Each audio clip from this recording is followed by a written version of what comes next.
விருதுநகர் மாவட்டம் சிவகாசி அருகே காக்கிவடான்பட்டியில் நடைபெற்ற ஐயப்பசாமி பூஜையில் ஐயப்ப பாடல்களை பாடி பக்தர்களை சிறுவன் பக்தி பரவசத்தில் ஆழ்த்தினார். தாளத்திற்கு ஏற்ப மனமுருகி ஐயப்பசாமி பாடல்களை பாடிய சிறுவனை பக்தர்கள் உற்சாகப்படுத்தினர்.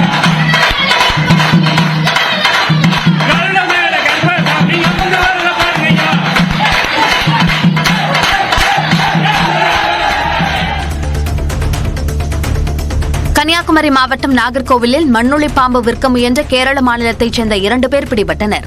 வெள்ளமோடி பகுதியில் வனத்துறையினர் ரோந்து பணியின் போது சோதனைக்கு நிற்காமல் சென்ற காரை விரட்டிச் சென்று பிடித்தனர். பின்னர் காரினுள் சோதனையிட்டதில் பையனுள் வைத்திருந்த மண்ணுளி பாம்பு மீட்கப்பட்டது. மண்ணுளி பாம்பு கடத்தலில் ஈடுபட்ட 2 பேர் கைது செய்யப்பட்டு நாகர்கோவில் கிளை சிறையில் அடைக்கப்பட்டனர். போப் பிரான்சிஸை கிறிஸ்தவ நல்லெண்ண இயக்க தலைவரும் திருச்சி கிழக்கு தொகுதி சட்டமன்ற உறுப்பினருமான இனிகோ இருதயராஜ் வாட்டிகனில் சந்தித்து பேசினார். அப்போது இந்தியாவில் கிறிஸ்தவர்களின் நிலை, தமிழ்நாட்டில் கிறிஸ்தவ மக்களுக்கு நிறைவேற்றப்படும் சீர்மிகு திட்டங்கள் குறித்து போப்பிடம் இனிகோ இருதயராஜ் எடுத்துரைத்தார். மேலும் போப்பின் இந்திய வருகையின் போது தவறாமல் தமிழ்நாட்டிற்கு வர வேண்டும் என்றும் அழைப்பு விடுத்தார். நாமக்கல் மாவட்டம் ராசிபுரத்தில் சாலையில் ஓடிக்கொண்டிருந்த அரசு பேருந்தின் பம்பர் கடந்து விழுந்ததால் பரபரப்பு ஏற்பட்டது. புதுப்பாளையம் வழியாக சேலம் சென்று கொண்டிருந்த பேருந்து புதுப்பாளையம் அருகே வந்தபோது பம்பர் கடந்து விழுந்தது. பேருந்தை ஓட்டுநர் ஓரம் கட்டியதை அடுத்து பம்பரை எடுத்து பேருந்தில் வைத்து மேற்கொண்டு பயணித்தனர்.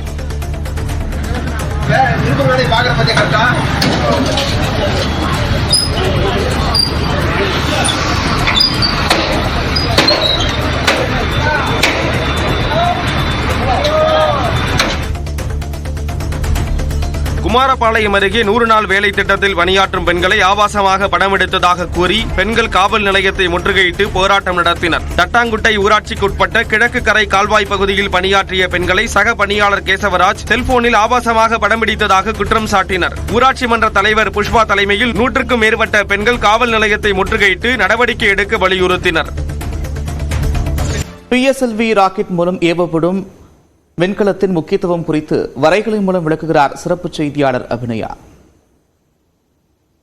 இந்தியாவுடைய PSLV மூலமாக ஏவப்படுற புரோபா 3 அப்படின்றது வந்து ஐரோப்பிய ஸ்பேஸ் ஏஜென்சியோடது. இதனுடைய நோக்கம் என்ன அப்படின்னா சூரிய ஒளிவட்டத்தை ஆய்வு பண்றதுதான். அதை வந்து கரோனா அப்படின்றத அந்த பரப்பை சொல்வோம்.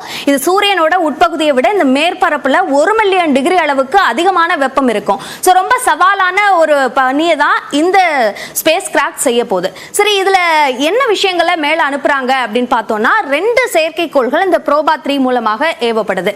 இந்த 2 செயற்கைக்கோள்களோட பெயர்கள் என்ன அப்படின்னு பார்த்தோம்னா ஒன்னு கரோனோகிராஃப், இன்னொன்னு வந்து ஆக்கல்டர். இது ரெண்டுமே சேர்த்து 144 மீட்டர் நீளம் இருக்கும்.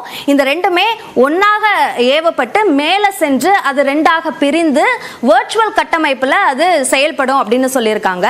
இதனுடைய ஆய்வு எந்த விஷயத்தை கண்டுபிடிக்கும் அப்படின்னா இது வந்து சூரிய கரோனாவில் என்னென்ன விஷயங்கள்லாம் என்னென்ன மர்மங்கள்லாம் இருக்கு அப்படின்றத ஆய்வு பண்ணும். ரொம்ப முக்கியமாக இந்த கரோனாவில் வெளிப்படுற சூரியனோட துகள்கள் அது அதிகமான வெப்பத்தை வெளிப்படுத்தக்கூடிய ஒன்று. அதுவும் செயற்கைக்கோள்கள் தகவல் தொழில்நுட்பம் சார்ந்த விஷயங்கள் எல்லாம் பாதிப்பிற்கு உள்ளாக்குது. ஸோ இதை ஆய்வுக்கு உட்படுத்துறது மூலமாக அதற்கான தீர்வை கண்டறிய முடியும். அதற்கான ஒரு அடிப்படையாக இது அமையும் அப்படின்னு சொல்லப்படுது. அடுத்ததாக இந்த ESA கிட்ட இந்த ராக்கெட் இல்லையா, இதை ஏவுறதுக்கான ஒரு ராக்கெட் இல்லையா, ஏன் இந்தியாவில் ஏவுறாங்க அப்படின்ற ஒரு கேள்வி முக்கியமாக எழுது. அதற்கு முக்கியமான காரணம் இந்த ESA கிட்ட இருக்கக்கூடிய அந்த வெஹிக்கிள், அந்த ராக்கெட் அப்படின்றது ஒன்று சின்னதாக இருக்கு, இல்லைன்னா ரொம்ப பெருசாக இருக்கு. சின்னதாக இருக்கிறது மூலமா அனுப்புறது வந்து அது போதுமான வசதிகள் இல்லாம இருக்கும். பெருசா இருக்கிறது அனுப்பும் போது கூடுதல் செலவாகும். அதனாலதான் PSLV-ய அவங்க தேர்வு செஞ்சு அதன் மூலமாக ஏவுறாங்க. இதற்காக இந்தியாவுக்கு 271 கோடி ரூபாய் கட்டணம் செலுத்தி இருக்கிறாங்க ESA. இந்த புரோபா அப்படின்றதோட அர்த்தம் என்ன அப்படின்னு பார்த்தோம்னா புரோபா என்றால் அது ஒரு லத்தீன் வார்த்தை. அதற்கு முயற்சிப்போம் அப்படின்ற ஒரு பொருள் இருக்கு.